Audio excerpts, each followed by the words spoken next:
ఈరోజు ఫోన్లో మాట్లాడటం కాదు, అక్కడే మన కేంద్ర మంత్రులు ఉన్నారు కదా, గతంలో చేసిన వాళ్ళు ఉన్నారు. ఇప్పుడు అచ్చెన్నాయుడు వ్యవసాయ శాఖ మంత్రి అన్న కొడుకే ఉన్నాడు, రామ్మోహన్ నాయుడు. ఊరికే మాట్లాడతాడు ప్రెస్ మీట్ల ముందు కూర్చొని. మరి అధికారం వచ్చినప్పుడు ఎందుకు చేయట్లేదు రాష్ట్ర ప్రజల కోసం? సో ఇప్పటికైనా మీ డ్రామాలు ఆపండి. మీ డ్రామాలు ఆపి రైతులకు కావాల్సిన యూరియాని, ఎరువుల్ని వెంటనే అందుబాటులో తీసుకొచ్చి అందరికీ అందజేయండి. ఆల్మోస్ట్ ఈ రోజుతో అంతా అయిపోయిన తర్వాత ఇప్పుడు తెచ్చాము అని చెప్పి ఆర్డీఓతోనో పోలీసులతో చెప్పించి మమ్మల్ని సప్రెస్ చేయాలంటే ఇక్కడ ఉన్న వాళ్ళు రైతులు అందరు ఫేసులు చూసుకోండి. వాళ్ళకి ఎంత భూమి ఉంది, వాళ్ళు పంటలు వేస్తారా లేదా, వాళ్ళకి ఎరువులు కావాలా, విత్తనాలు కావాలా, యూరియా కావాలా మీరు గమనించండి. కాబట్టి వైఎస్ఆర్సీపీ వాళ్ళు అంటే ఏదో ఒక నింద వేద్దాం, ఏదో ఒక ఫేక్ కేసు పెడదామంటే ఎవ్వడు భయపడే పరిస్థితి లేదు. మేమందరం కూడా పోరాటాల పార్టీలో ఉన్నాం.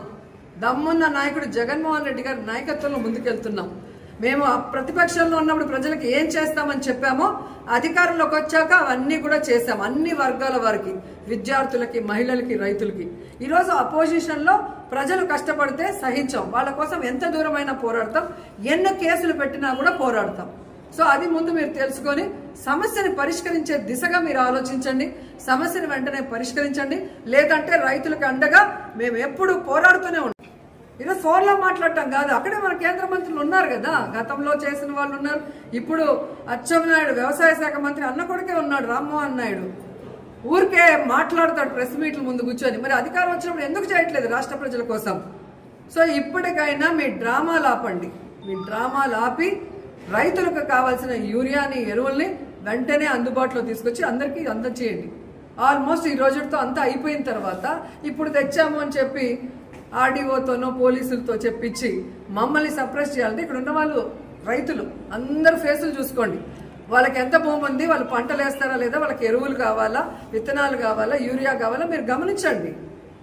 కాబట్టి వైఎస్ఆర్సీపీ వాళ్ళు అంటే ఏదో ఒక నింద వేద్దాం, ఏదో ఒక ఫేక్ కేసు పెడదామంటే ఎవ్వడు భయపడే పరిస్థితి లేదు.